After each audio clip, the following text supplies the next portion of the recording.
Good evening and welcome to Pakistan Today from our Islamabad studio. I'm Chris Taylor. The United States has launched its 8th wave of airstrikes on Iran, targeting military installations and air defense systems, according to U.S. Central Command. Washington says the attacks are a response to the killing of American troops by Iran-backed forces. Iran has retaliated by striking U.S. military bases in Kuwait, Bahrain, and Jordan. The Islamic Revolutionary Guard Corps claims it destroyed a radar site and hit U.S. aircraft along with a support facility, while Iranian state media reports fresh American strikes near Sirak and Qeshm Island. Iran's supreme leader Ayatollah Ali Khamenei has warned the United States of even heavier costs and further humiliation if the conflict continues, adding to concerns that tensions could expand across the region.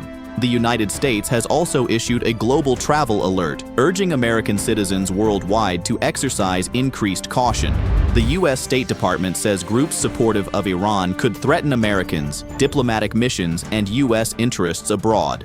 Officials have warned that the security situation may change rapidly and have advised citizens overseas to stay alert, monitor developments closely, and follow guidance issued by American embassies and consulates. Pakistan has reviewed its diplomatic priorities as fighting between the United States and Iran enters its 8th consecutive day. Deputy Prime Minister and Foreign Minister Ishaq Dar chaired a high-level meeting in Islamabad with senior Foreign Office officials to assess upcoming diplomatic engagements. Pakistan has once again called for dialogue and urged both sides to honor the Islamabad Memorandum of Understanding, warning that continued instability around the Strait of Hormuz could disrupt global energy supplies and drive international oil prices even higher. Afghanistan-Pakistan transit trade has recorded a significant decline during the outgoing fiscal year. Official figures show trade fell to just 11,592 containers worth $367 million compared with nearly 89,000 containers valued at $5 billion before the Taliban returned to power.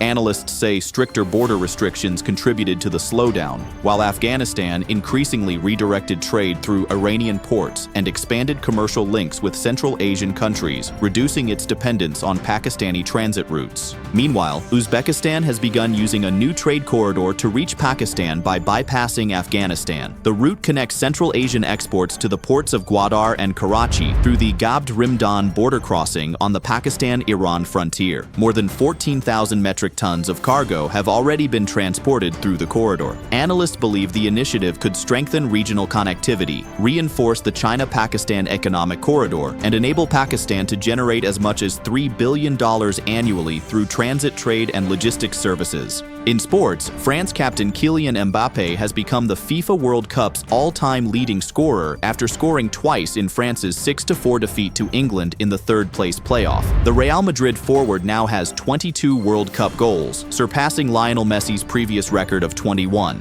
Mbappé also leads the race for the 2026 Golden Boot with 10 goals, reaching the milestone in just 22 World Cup appearances across the 2018, 2022, and 2026 tournaments.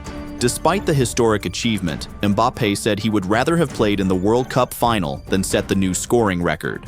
And finally, the stage is set for the 2026 FIFA World Cup final, where defending champions Argentina will take on European champions Spain in New Jersey. The two football giants were originally due to meet in the Finalissima earlier this year, but that fixture was cancelled because of regional conflict. Argentina, inspired by Lionel Messi, have battled through a demanding knockout campaign to reach the final, while Spain arrive unbeaten in 37 international matches and are aiming to lift a second World Cup trophy while extending their remarkable unbeaten run. That's all for now.